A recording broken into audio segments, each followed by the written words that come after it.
Ladies and gentlemen, the nexus of poverty, neglect, poor leadership, violence, and an exploding population is indeed an apocalyptic combination which makes a mockery of the development efforts of all but the most stout-hearted.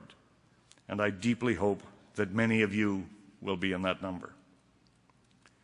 Our world, which had a population of 2.5 billion when I entered primary school in 1950, rose to 3 billion when I graduated from university in the late 60s, and more than doubling, reached 6.5 billion at the time of my retirement 4 years ago. From today's nearly 6.8 billion, according to the UN's median projection track, it will reach 9.1 billion in 2050 when you are my age today. Thus, these explosive population numbers will be realized within your lifetime. And as my generation did nothing to manage the problem, when doing so would have been relatively easy, you will face its depredations as it becomes ever more difficult to deal with, but deal with it you must. Contraceptive use is 4 times higher among women with a secondary education than among those with no education. For women in the poorest households and among those with no education, negligible progress has been achieved over the last decade. The Millennium Development Goals, universally known as MDGs, articulated at the United Nations 10 years ago by world leaders, represent human needs and basic rights that every individual around the world should be able to enjoy.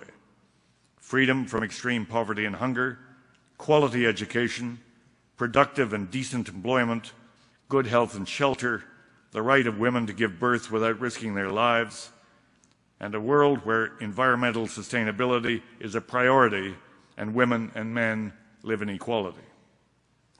The UN report on progress in implementing the MDGs, 2/3 of the way to the point at which they were to be achieved, was released only a few weeks ago.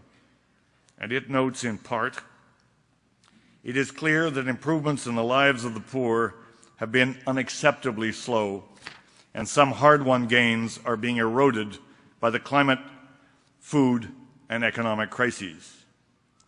The world possesses the resources and knowledge to ensure that even the poorest countries, and others held back by disease, geographic isolation, or civil strife, can be empowered to achieve the MDGs. Meeting this goal is everyone's business. Falling short would multiply the dangers of our world, from instability to epidemic diseases to environmental degradation. But achieving the goals will put us on a fast track to a world that is more stable, more just, and more secure.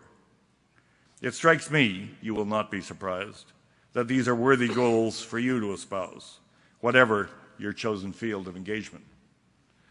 Here at home, moaning about the abysmal standards of political leadership, particularly in Western developed countries, is simply illegitimate, intellectually dishonest, when it comes from people who have collectively ignored their civil responsibilities. 54% of adult Canadians voted in the 2008 federal election, ranking us 16th out of 17 among peer countries in the OECD. Just under 4 out of 5 of those eligible to vote for the first time in 2000 chose not to do so.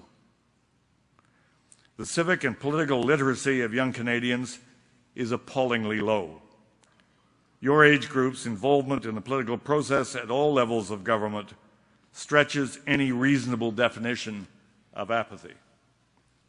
Last week in Ottawa's municipal elections, the participation rate was 44%, down 10% from 2006.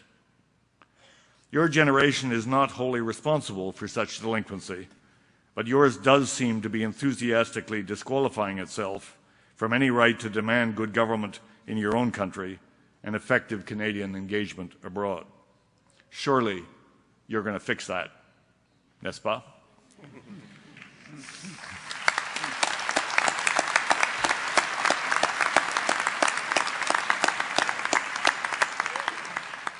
As for you personally and individually, and based on my own experience and observations, I urge each of you to believe in yourselves.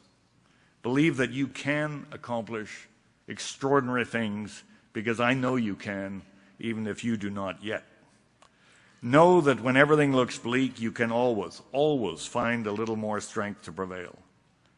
The human spirit is marvelously resilient, inventive, and strong. Give yours full rein. Unleash your will and cultivate your sense of daring and risk-taking. Above all, trust your instincts. They are your best compass.